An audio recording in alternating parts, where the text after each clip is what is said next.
o seguinte, só falar uma parada disso daqui, que é o seguinte.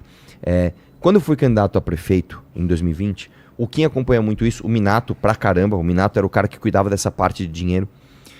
Existe uma coisa, cara, muito grave no Brasil, que é essa imprecisão de pesquisa. E eu até vejo, até talvez a boa vontade do Cássio Nunes em querer acabar com isso, criando aquela nota de confiabilidade da pesquisa perante ao que ela acerta do resultado na urna, né? Que isso tem que levar em conta o histórico da pesquisa, senão também não adianta nada. O cara ganha o selo, ele fica falando que o candidato não tem nenhuma relevância, na véspera da eleição ele muda, a gente pegou aqui, não, tá? O que me prejudicou demais, as pesquisas me davam 1%, Vilela, 1. Pra você ter uma ideia, teve pesquisa que saiu, que eu tinha 1%, e a Vera Lúcia do PSTU tinha 2,5%. Então você fala, não é possível que essa mulher tem mais do que o dobro da minha relevância na urna, não é possível. E a gente sempre falava isso. Eu ia nos doadores, cara, fui em vários grupos de empresários, pessoas, cara, adorei seu projeto, você é um cara sensacional, puta, tá tudo certo. Só que você tem 1%, cara. 1% não dá, 1% dá. Cara, eu não tenho 1%. Eu não tenho 1%. Enfim, na boca de urna me deu 4% e eu fiz 10%. Tá? Por que eu tô dizendo isso? Eu tenho certeza que o Renan não tem 9%. Eu tenho certeza absoluta que o Renan não tem 9%. Eu tenho certeza absoluta que o Renan tem mais de 10%. Com certeza. E o fato da pesquisa não diagnosticar isso logo, tá? É uma maneira deles tentarem, sim, atrapalhar a gente. E eu não vou dizer que as pesquisas elas vão lá e adulteram o resultado. Porque eu não sou terraplanista de pesquisa, mas a pesquisa ela pode muito bem mexer onde ela vai analisar, onde ela vai buscar os seus ela faz o recorte que ela quer. Ela faz o recorte que ela quer. Então, por exemplo, eu quero pegar pessoas da faixa etária mais elevada. O que eu faço? Eu uso pesquisa de telefone fixo. Eu quero pegar pessoas, quero pegar homens que sejam, sei lá, ativos economicamente. Eu vou na porta de um metrô, de um lugar perto de um estádio de futebol. Você tem maneiras de você manobrar, né, a análise para que a análise seja correta, mas ainda assim não seja um retrato fiel do que está acontecendo. Quando você vê a presença online do Renan, é um negócio absurdo, cara. E pra quem acompanha a gente há muito tempo, cara, vocês viram o fenômeno bolsonarista em 2017, cara. Eu lembro disso. O Dória desesperado, que ele queria ser o próximo presidente do Brasil, enquanto prefeito de São Paulo, tava até ali bombando, mas só dava Jair Bolsonaro, irmão. O Bolsonaro falava uma coisa, tipo assim, sei lá, o Brasil é verde e amarelo. Cara, você ia nos comentários assim, o Brasil é verde e amarelo. O Bolsonaro falou, o Brasil é verde e amarelo. Era impressionante a presença online desse cara. A gente tá vendo a presença online do Renan, é um negócio absurdo. Onde ele vai é recorde de audiência. Você vê os comentários tudo, Renan 14, aqui é missão é inevitável, não sei o que lá. Eu tenho certeza que o Renan não tem 9%. E tem dois pontos também, né? Toda entrevista na internet, né, que o Renan concede, em qualquer veículo, ele tem mais audiência do que qualquer outro candidato. E 2, não é só a internet. Toda vez que a gente vai pra TV aberta, o Renan participa de um programa, depois a gente vai conversar com o pessoal da TV e falar, olha, deu mais audiência que os outros também. Em TV aberta, em ponto de audiência. Então, assim, que não é o nosso público majoritário, que o nosso público majoritário tá na internet. Então, e tem uma análise também muito simples de se fazer, que é o seguinte, não existe voluntário da campanha do Lula, não existe voluntário da campanha do Flávio. No sentido de que eles não têm um militante que tá falando, puta, agora é o Lula. O Lula vai promover uma puta de uma mudança, eu voto nele com orgulho. Os jovens mais à esquerda, eles são comunistas, eles acham que o Lula é neoliberal. Eles têm um apoio crítico ao Lula. Eles tipo, puta, o Lula é o que tem, mas a gente quer no futuro um cara mais radical, esquerda de verdade. Mas o Lula é o que tem. O bolsonarista nem se fala, né? O bolsonarista, tô defendendo o cara que tá todo esmerdeado aí, mano. O cara tá esmirilhado de merda aí. Em escândalo de Banco Master, um cara burro, um cara que pergunta assim, eu já vi podcasts de bolsonaristas recentes sendo confrontados com, cara, e a proposta do celular pra mulher? Aí o cara, né? Puta, essa foi foda, né? Agora e o pele da misoginia? Né? E o não sei o que lá, né? E o não sei o que lá outro, hein? E a liga... Puta, é dinheiro privado. A história da urna, cara, você viu o Tarcísio? Chorar, velho. O Tarcísio desconversou essa questão da urna. Foram perguntar pra ele, e aí, Tarcísio, o que você acha dessa questão da urna que o Flávio levantou, né? Ele falou assim, acho que a gente tem que virar essa página, não vamos tocar nele. Então, assim, fogo, né, o único cara, então, pra fazer o terceiro ponto, o único cara que você fala, puta, é esse, eu apoio esse, eu mostro o vídeo pra todo mundo, eu viro, não posso falar essa palavra porque não tá, não tá no período eleitoral, mas eu viro apoio, né, eu compartilho e tal, eu tô na rua, eu coloco adesivo em carro, é o Renan, é o único que você tem. E outra coisa, Qual candidato ou pré-candidato está pautando o Brasil com propostas? Quais as propostas estão sendo discutidas de verdade? Eu acabei de ver o antagonista fazer um vídeo inteiro, que é o mais visto, inclusive, dos últimos dias dele, falando só das propostas do Renan. Eu vi um podcast da Globo News com a Natuzaneri, que também é um dos mais vistos, só falando das propostas do Renan. As pessoas discutem o livro amarelo, nós viemos aqui no debate, no Vilela, inclusive, debater a proposta do Renan. Então, o cara está pautando o mundo real. Cara, o Ciro Gomes, inclusive, que tirou a candidatura, falou, tô vendo o Caiado e o Renan aí. Entendeu? Porque o cara também, ele também, assim, o Ciro, pelo amor de Deus, só falta o Ciro mais uma vez cair no balde do Lula, né, cara? Duvido. Eu também duvido. Eu duvido que dessa vez ele fazer a mesma coisa que ele fez. Ele tá enfrentando o PT, né? Ah, é verdade. No estado é verdade. Ele tá ao contrário. Lá ele precisa bater no PT inclusive, pra ganhar. Não sei se você sabe, o governador do Ceará, que é o Eumano, ele tá com um problemaço de segurança pública. O Ceará, por conta do porto que eles têm ali, o Comando Vermelho quer dominar ali para concorrer com o PCC, com o Porto Santos aqui, para exportar droga. O irmão do Ciro Gomes, o Cid Gomes, está apoiando o Eumano contra o próprio Ciro Gomes, cara. Sim, não, deu briga feia lá. Você viu que, cara, você fala, não é possível, cara. Como é que você preveria isso? Tipo, em 2018. Você fala, cara, em 2026, os irmãos vão brigar, um vai estar com o PT e o outro vai estar contra. Você fala, não é possível, é mentira. Não, as coisas acontecem. Não, mas você olha a situação também humilhante pro bolsonarismo. O PL acabou de oficializar o apoio ao Ciro no Ceará. O PL está apoiando o Ciro, os bolsonaristas do Ceará estão apoiando o Ciro, e o Ciro fala, não vou apoiar o Flávio, não. Não, é verdade. Tem um tal de Renan Santos. Não vou apoiar o Flávio, não. Tem um tal de Renan Santos do movimento de um cara que eu já bati. É verdade. Que eu prefiro, mano, apoiar um cara que tal do movimento, que é amigo de um cara que eu já desci a mão, do tanto que eu me irritei com ele, do que o Flávio que tá me dando o partido dele. Olha que situação humilhante. É muito humilhante isso pros caras. É muito humilhante, cara. É muito humilhante, cara. Nossa senhora. Assim, esses caras não vão... Eu volto a dizer. Nós precisamos de lideranças que vão direcionar o país para uma revolução histórica. Nós não vamos ter isso com essas pessoas. Isso é mais do mesmo. Você quer ver uma coisa que eu sempre falo? É o seguinte. Você com certeza conhece alguém. Que em 2022 falou, eu votei no Jair, hein? Esse é bom. Mas esse ano... Em 2018... Mas esse ano aqui, em 2022, eu não voto mais no Jair, não. Eu voto nulo, eu voto em outro, eu voto até no Lula, mas no Jair eu não voto. Eu conheço várias pessoas assim. Você conhece alguém agora que em 2026 falou, eu não votei no Jair em 22, mas no Flávio eu vou votar. Você conhece alguém? Pior, você conhece alguém que falou o seguinte, eu votei no PT em 2022, viu? Mas agora esse ano não. Esse ano eu vou de Flávio. Não tem.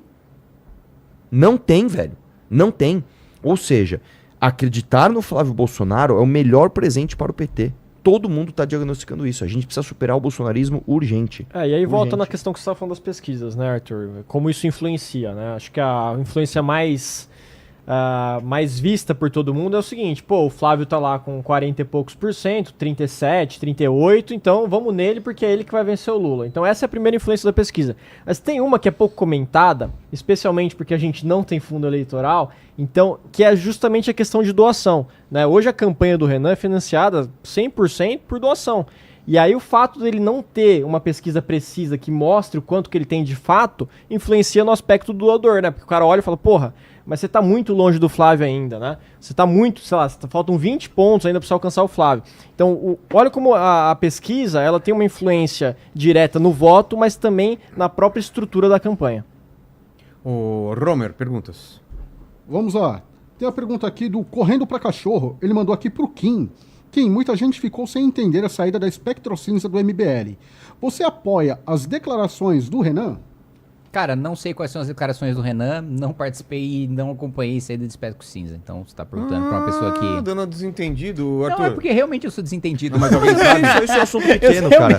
Ela Teve divergências dentro do movimento e nós resolvemos seguir caminhos separados, ponto. Mas ela chamou de autoritário, alguma coisa assim? Cara, eu nem sei as críticas que ela está fazendo a partir da saída dela, não sei nem se ela está fazendo críticas, o fato é que ela tem a vida dela, ela segue a vida dela e nós seguimos a nossa e tá tudo certo. Eu não vou ficar aqui gastando tempo num programa com essa relevância pra ficar falando de ex-MBL, cara. Manda. Caralho, nossa, ela tá assim hoje. O Paulo Ricardo, o original, ele mandou aqui, ó. Arthur, vi sua live com Caio Mendonça e vocês comentaram sobre operadores financeiros. Como explicaria o que são esses operadores? Como pegá-los? O que devemos fazer em Santos e na Baixada Santista? Vamos lá. Um dos maiores desafios para quem é corrupto ou criminoso de algum tipo, né? Seja você um traficante de droga, seja um cara que desvia emenda, seja um cara que faz rachadinha, é você usar este dinheiro de uma forma que você não deixe rastros. Então você tem algumas maneiras de fazer isso. Uma das maneiras é você pegar o dinheiro vivo. Você pega uma bolsa de dinheiro. O cara vai lá, puta, roubamos 1 milhão junto. O que que faz? 500 mil pra cada um. Você pega uma bolsa com 500 mil reais. Aí você vai usando esse dinheiro. Você compra, sei lá, compra uma bike de 30 mil em dinheiro, faz uma viagem, paga em dinheiro. Você vai usando o dinheiro, que é como essas pessoas geralmente fazem. Quando você rouba muito dinheiro, você pode fazer como, por exemplo, um presidente fez, que você, um amigo seu, de repente tem um sítio que ele é do jeitinho que você quer. Ele tem ali uns pedalinhos com os nomes dos seus netos, tem foto sua na escada, de repente uma construtora reforma um triplex para você, mas o triplex não é seu. É uma forma de você usar um dinheiro que você não poderia usar. Tá? Uma outra forma é você usar um operador financeiro para esse dinheiro entrar quente na sua conta. E o que é um operador financeiro? Inclusive, nós temos um pré-candidato na missão que é especializado, ele é um policial federal especializado em pegar operadores financeiros do PCC. O que o operador financeiro faz? Ele tem uma gama de empresas que vão, e essa é a, inclusive isso cai muito no que o Flávio acabou de fazer, porque uma das justificativas do Flávio foi que a empresa Copenhagen também pagou o veículo Metrópolis, né? Tem alguma serviço que o Metrópolis prestou para essa empresa chamada Copenhagen, que não é a Copenhagen dos chocolates, e que ela teria recebido ali dinheiro também. Esses operadores financeiros, eles são especializados em ter uma gama de empresas nos mais diversos setores, nas mais diversas localidades, fazendo serviços lícitos e ilícitos.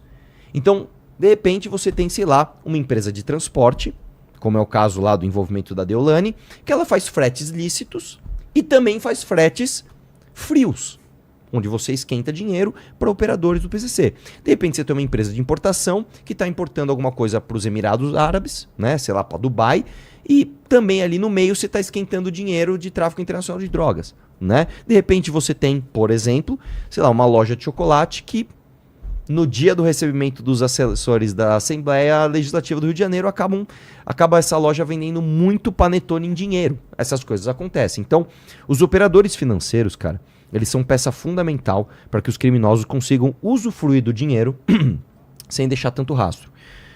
Como pegar esses caras? Aí é que tá. Você precisa de uma justiça absolutamente dedicada para pegar esse tipo de crime. E por que eu digo isso? Isso, o próprio Caio Miranda, Caio Mendonça, ele deu vários exemplos de como já se tentou sufocar o crime organizado em São Paulo e esses criminosos simplesmente mudam o estado porque em outros estados você tem outras travas jurídicas. Então eu estou pegando, por exemplo, uma operação financeira suspeita de uma empresa aqui no Porto de Santos. O cara trava essa operação e ele vai lá para o Porto do Ceará. Aí chega lá, é outro juiz, é outra instância. Então o que a gente tem que fazer? Como é que se combate o crime organizado? Nós temos que entender que o Brasil é um polo exportador, né? Um polo importador de drogas. Sempre que eu escuto polo exportador, você lembra do exportador de viado, né? Do Lula. Um polo importador de droga e um polo exportador de logística de drogas internacionais também.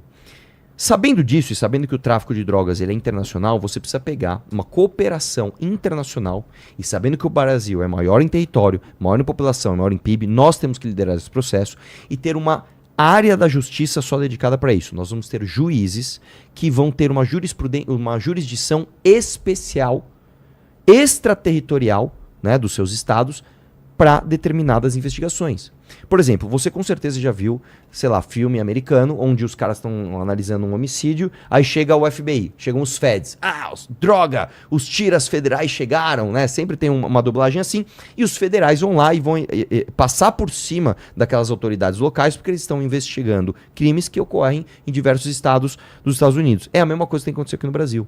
Nós estamos investigando o PCC, nós estamos investigando o Comando Vermelho, não importa se o cara tá atuando em São Paulo, no Paraná, no Sergipe, não importa. Você precisa ter uma justiça e um juiz responsável por aquela investigação. Você precisa ter procuradores federais responsáveis por aquela investigação. Você precisa ter, inclusive, uma polícia, o que a gente já tem, uma polícia federal, que consegue fazer operações em diversas áreas do Brasil. Então, nós só vamos combater o crime organizado se a gente sufocar os operadores financeiros, e nós só vamos sufocar os operadores financeiros se a gente institucionalizar uma justiça e uma polícia para buscar esses caras independente das fronteiras estaduais.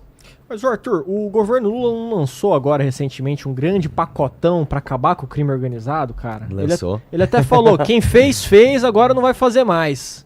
O Lula veio e falou isso, né? E aí na semana seguinte ele foi lá, e aí eu vou correlacionar isso aqui com o que o Kim tava falando do seu cu, Vilela. Do rombo fiscal do seu cu. Tá.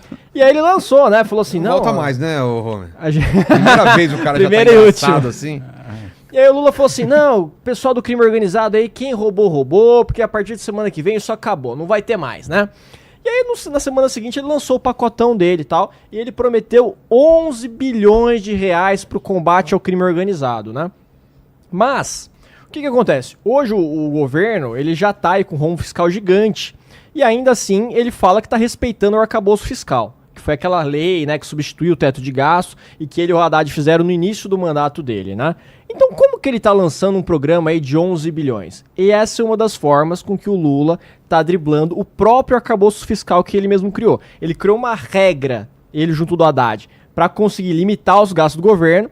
E aí ele deu um jeito de conseguir burlar a própria regra, que é justamente através de linhas de crédito. Porque a linha de crédito não entra na regra do arcabouço fiscal, porque não conta como gasto, porque é gasto com juros, é gasto com o crédito que foi concedido. E aí ele concedeu esses 11 bilhões para que os governos estaduais fizessem a política de combate ao crime organizado. Então é uma grande mentira. Ele mesmo, né, o governo federal em si, não está fazendo pacote contra o crime organizado nenhum. Ele está ofertando linha de crédito subsidiado, aumentando o gasto público, para que os governos estaduais, sim, combatam o crime organizado dessa forma que o Arthur estava falando que precisa ser feito.